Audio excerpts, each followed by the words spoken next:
Mari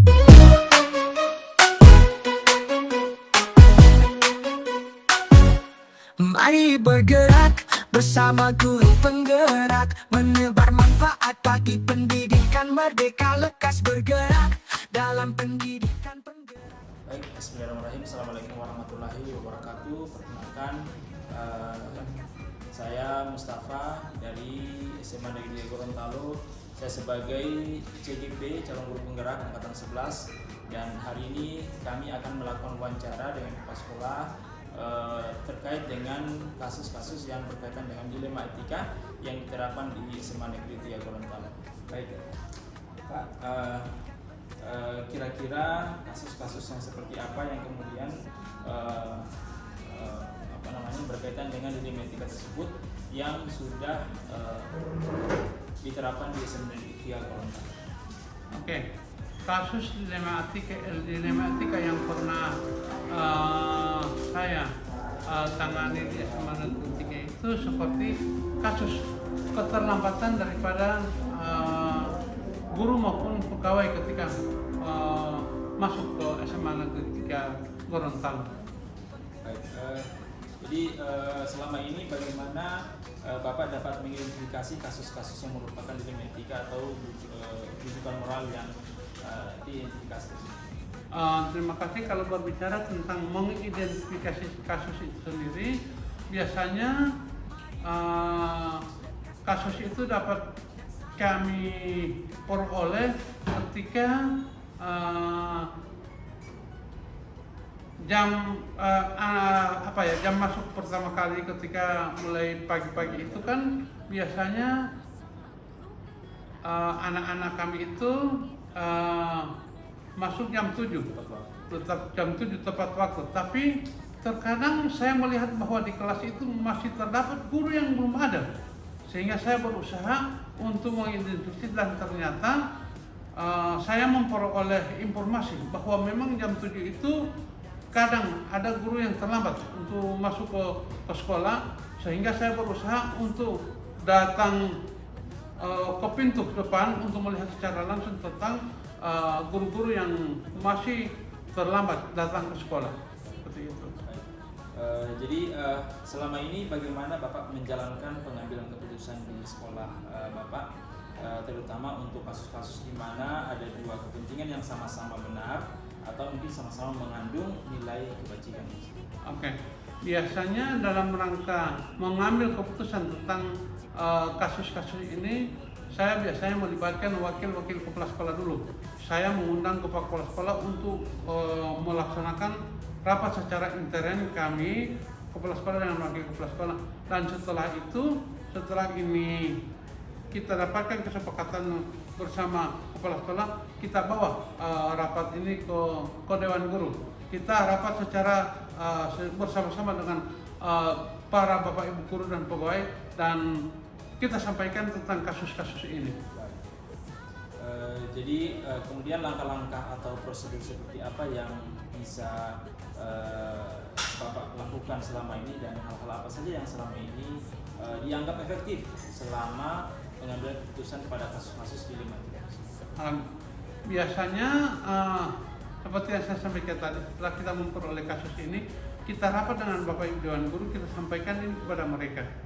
Dan setelah selesai rapat, kami mengundang secara langsung teman-teman guru yang mengalami masalah itu, yang melaksanakan masalah itu. Kemudian kita memberikan pembinaan nasihat kepada guru yang bersangkutan, dan pada saat pembinaan ini saya juga ditemani oleh teman-teman guru, termasuk teman Wakasek dan teman-teman guru yang senior, yang alhamdulillah bisa diandalkan untuk menyelesaikan masalah-masalah yang dihadapi. Kemudian hal-hal apa yang selama ini merupakan tantangan dalam pengambilan keputusan pada kasus tersebut? Iya. Yang merupakan tantangan dalam masalah ini, dalam hal ini tentang dilema ya, berhubungan dengan dilema etika ini, terkadang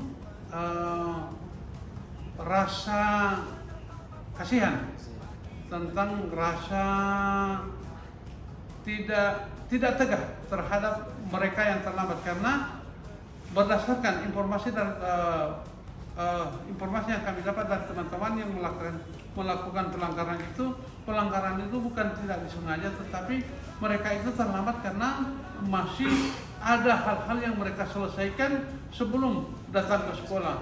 Misalnya menyelesaikan dulu masalah menyiapkan anak-anak yang masuk sekolah di sekolah SD atau SMP dan sebagainya, sehingga kita juga merasa kasihan. Tetapi ini harus ditegakkan, karena kalau tidak ditegakkan takutnya ini akan semakin menjadi-jadi masalah ini. Dilemanya masalah ini akan menjadi-jadi. Apakah Bapak sudah memiliki sebuah tata kelola atau jadwal tertentu dalam sebuah penyelesaian kasus dilema etika tersebut, dan apakah Bapak langsung menyelesaikan di tempat dan atau mungkin memiliki sebuah jadwal untuk menyelesaikannya? Biasanya kalau berbicara tentang penyelesaian masalah ini, kami tidak memiliki jadwal secara khusus, tetapi masalah ini selalu kita selesaikan ketika kita menemukan masalah ini, kita bicarakan dulu dengan wakil kepala sekolah, kemudian kita langsung bahas ke dewan guru. Ketika masalah ini timbul, barulah kita akan selesaikan. Adakah seseorang atau faktor-faktor apa yang selama ini mempermudah atau membantu Bapak dalam mengambil keputusan dalam kasus-kasus tersebut? Oke. Yang pertama itu, selama dalam melaksanakan pengambilan keputusan ini, saya selalu dibantu oleh wakil-wakil kepala sekolah dan juga termasuk guru-guru senior yang berkompetensi itu atau bisa diandalkan dalam penyelesaian masalah itu. Kemudian yang kedua juga adalah guru-guru yang mau diajak kerjasama, kompromi dalam menangani masalah ini, seperti itu. Kemudian yang terakhir Pak, dari semua hal yang telah disampaikan tadi, pembelajaran apa kira-kira yang dapat dipetik dari pengalaman Bapak mengambil keputusan tersebut? Oke, pengalaman yang bisa dipetik dalam rangka penyelesaian masalah ini, seperti yang telah saya sampaikan kepada teman-teman yang lain, selalu saya sampaikan di setiap rapat bahwa semua masalah itu akan bisa kita selesaikan apabila ada kerjasama yang baik di kedua belah pihak, baik antara teman-teman yang melakukan pelanggaran dengan kita pengambil kebijakan, karena tidak ada satu masalah yang bisa diselesaikan dengan baik tanpa adanya kerjasama dari kedua belah pihak. Baik, jadi terima kasih banyak Bapak atas waktunya. Mudah-mudahan kami sebagai junior-junior ini untuk kemudian bisa mengambil pelajaran dari keputusan dan kearifan dari Bapak dalam mengambil keputusan tersebut. Semoga pertemuan kita hari ini bermanfaat Pak. Demikian untuk wawancaranya, saya ucapkan Assalamualaikum warahmatullahi wabarakatuh. Waalaikumsalam warahmatullahi wabarakatuh. Bismillahirrahmanirrahim. Assalamualaikum warahmatullahi wabarakatuh. Waalaikumsalam warahmatullahi wabarakatuh. Perkenalkan, saya Mustafa dari SMA Negeri Gorontalo. Saya adalah calon guru penggerak angkatan 11 dari Provinsi Gorontalo sendiri. Di sini saya meminta waktunya sedikit untuk mewawancarai Ibu Kepsek berkaitan dengan kasus-kasus dilema etika yang terjadi di SMA Negeri Gorontalo. Ya. Mungkin Ibu bisa memaparkan tentang kasus-kasus dilema etika yang terjadi di SMA Negeri Gorontalo. Kira-kira seperti apa yang Ibu rasakan, yang Ibu alami selama menjabat sebagai kepala sekolah di SMA? Terima kasih adik siapa tadi? Pak Mustafa. Mustafa. Pak Mustafa. Adik saja karena memang umurnya berapa sekarang? Baru 31. Oh, tidak. Sesudah 50 berarti sudah saya lebih senior ya, insya Allah. Ya, Pak Mustafa ya. Ya, alhamdulillah tentang dilema etika yang ada di sekolah. Tentunya setiap sekolah pasti ada masalah-masalah ya. Nah, tentunya kita pintar-pintar mengambil keputusan terhadap ini. Nah, juga dilema. Ada yang istilahnya dilema itu mengambil serba salah ya. Keputusan sesuai kebijakan, tapi di lain sisi kasihan. Gitu. Nah, itu tentunya kita ketahui dan dalam hidup ini juga kita tidak asal mengambil suatu kesimpulan. atau keputusan, kita kan pasti ada perlu identifikasi dulu.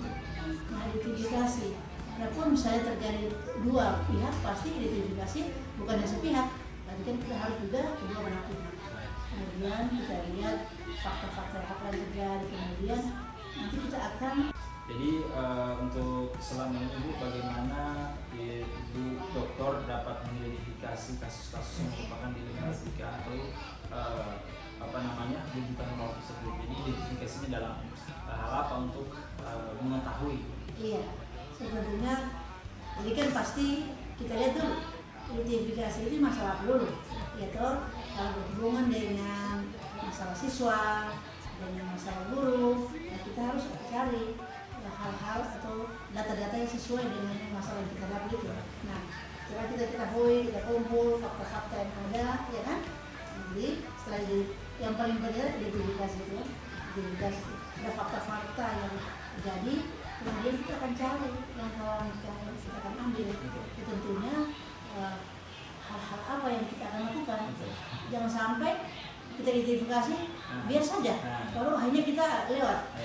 Nah, diharapkan melalui dilema kita, jadi kita harus ada apa yang harus kita buat, apa yang harus kita lakukan. Kan jadi itu, karena sebagai seorang pemimpin kita akan cari solusi yang terbaik, apa yang akan dilakukan istilahnya yang terbaik untuk memecahkan masalah ini, yang diharapkan tidak akan membuat masalah terlalu besar. Kalau toh ada hal yang terbaik kita lakukan untuk kepentingan sekolah, kenapa tidak? Makanya diharapkan identifikasi itu memang betul-betul terjadi. Kemudian dikumpul data-data yang fakta-fakta yang sesuai.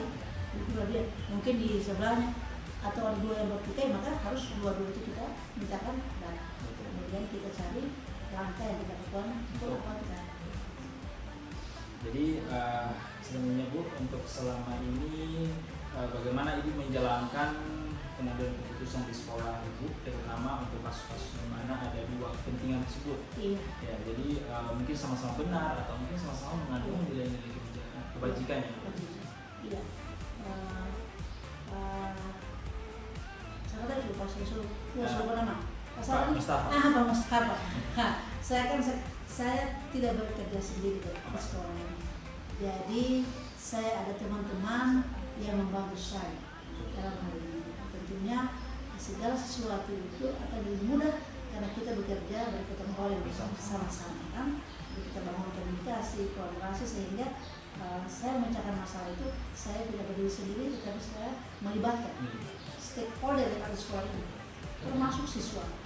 Kalau masalah siswa berarti setelah tenaga pendidikan, tenaga pendidik, kemudian siswa, orang tua yang dekat dengan kita, kan termasuk komite dan pengawas.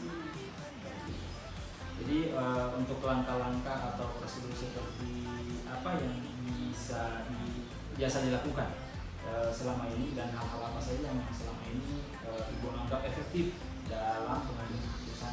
Iya, dalam pengambilan keputusan kami harus berrapat. Jadi rapat itu adalah yang tertinggi untuk menetapkan segala sesuatu. Nah, itu kalau tanpa melalui rapat ataupun hanya saya sendiri berarti itu bukan sepihak.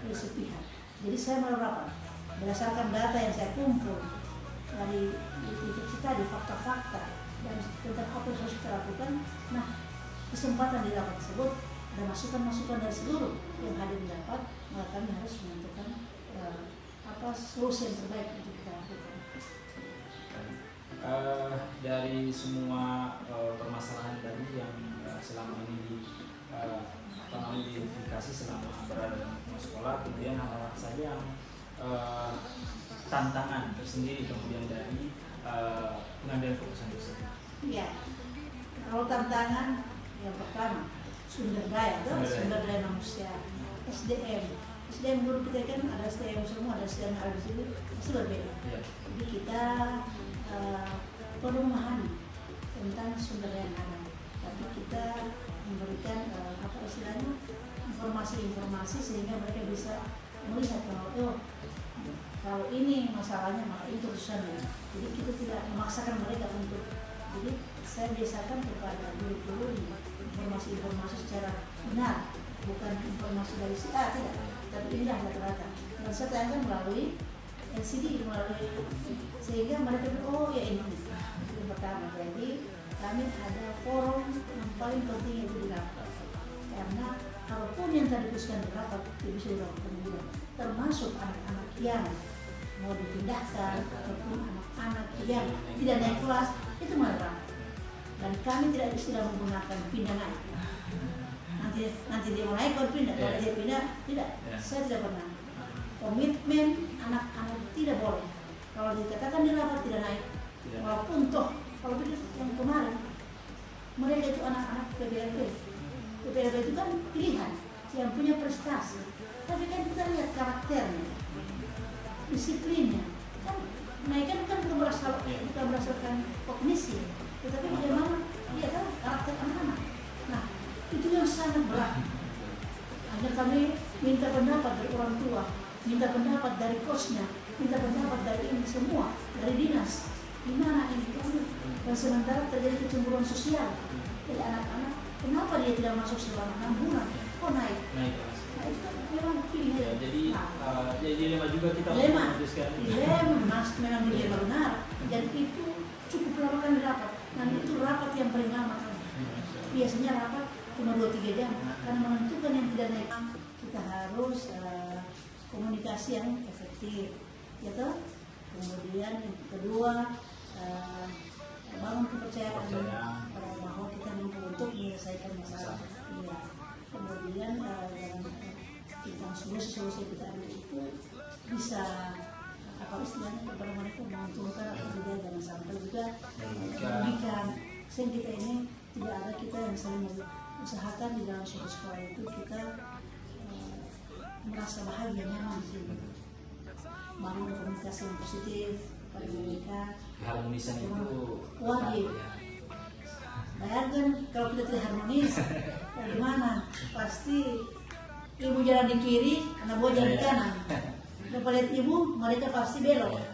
Kalau sebegitu, suatu institusi, satuan pendidikan otomatis lama-lama ada pindah, lama-lama ada nanti ada statement dari mereka untuk pindahkan ke kepala sekolah. Kan bisa dengar barusan ada guru-guru yang meminta kepala sekolahnya diganti. Kenapa? Tidak bangun kesesuaian, kemudian emosional. Ya, kan sering salah kepala sekolah yang baru bilang langsung marah. Karena kepala sekolah jangan ngomong marah. Jadi harus emosional kohesion IQ-nya dijaga. Maksudnya itu yang penting. Jadi saya ini sering kali rapat, biarpun orang sudah campur, sudah macam-macam, saya dengar, maunya itu apa? Oke, kita selesaikan. Kalau saya sebaiknya sudah terpengaruh, IQ saya tidak bisa kontrol, emosi saya tidak bisa kontrol, pasti terjadi bumerang di situ. Karena pengalaman kami, karena saya ini sudah 30 tahun jadi guru, 30 tahun deh. Baru lahir. Jadi saya 1 Desember 1994 terakhir. Ini sudah Desember 2024. Jadi semua 30 tahun. Sudah mulai mas ya. Ya, jadi guru penggerak, calon penggerak insya Allah bekerja di yang perlu utama emosi dan ikhlas. Tahan emosi dan ikhlas bekerja. Jangan lihat si A, jangan lihat si B. Sedangkan dia itu kepala sekolah tidak tegur, jangan. Biarkan dia dengan dunianya, kita dengan dunia kita, dan kita sesuai dengan tupoksi kita, bekerja sesuai dengan sesungguhnya insya Allah hanya Allah yang akan menilai. Siap, terima kasih banyak, luar biasa sekali kami dapat mengambil pelajaran insya Allah karena tanggung jawab menjadi CGP juga sangat luar biasa di depannya. Dan semoga menjadi pembelajaran yang luar biasa bagi saya dan teman-teman untuk melanjutkan. Terima kasih banyak Ibu atas waktunya. Terima kasih, sukses selalu ya. Semoga jadi guru penggerak, lulus, kemudian insya Allah dalam waktu dekat langsung diangkat jadi sekolah pengawas. Harus ada tiket kan? Kan tiket dulu. Ada SIM dulu, SIM. Jadi kami juga ada SIM. 6 bulan kami dilatih. Kalau ini berapa bulannya? 6 bulan kan sama. Kita ada in on. Sekolah sama, sekolah sini, tapi ya gitu lah. Beda tetapi prosesnya pada intinya adik-adik dalam suatu pekerjaan itu kita akan sukses, Allah akan nilai sebagai dia Ta'ala itu apabila kita jelas bangun komunikasi positif dengan teman-teman gitu. Dan tidak perlu emosi. Karena itu biasanya orang itu emosi. Pimpinan itu selalu apa emosi. Berdebat dengan sedikit langsung mau. Saya dengar dulu, saya cek dulu. Betul itu disampaikan. Jangan bilang betul kan. Itu kan kalau orang yang tidak selektif pasti langsung ambil keputusan pasti lama-lama tidak. Saya selalu sini kalau toh saya merasakan saya panggil dia saya tidak sih. Betul kalau tidak tidak sebenarnya kita ibu tidak cuma bertanya. Jadi bangun komunikasi. Jadi Pak Sekolah mesti harus bisa mewadahi semua yang wajib itu tidak boleh misalnya rasa kekuatan tidak diharapkan tidak aku buku dalam suatu pendidikan semua sah. Siap Bu. Oke ya, sukses. Siap. Insyaallah. Baik, terima kasih banyak Ibu. Saya mungkin assalamualaikum warahmatullahi wabarakatuh. Waalaikumsalam warahmatullahi wabarakatuh. Mari bergerak, lekas bergerak, dan selalu menggerakkan.